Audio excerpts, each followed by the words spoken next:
tem que ter escolas para essas pessoas, né, de qualidade, vagas em escolas, vagas em creches, postos de saúde que possam atender, né, a demanda.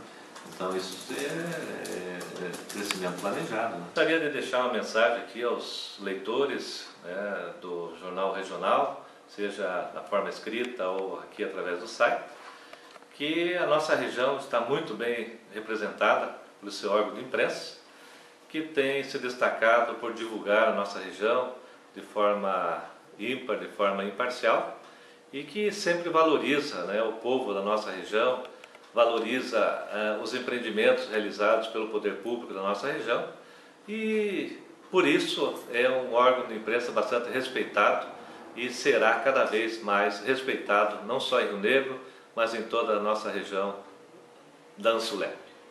Muito obrigado ao povo da nossa região e vamos em frente para fazer com que a região da Ansulep seja cada vez maior, mais respeitada e cada vez mais desenvolvida. Obrigado.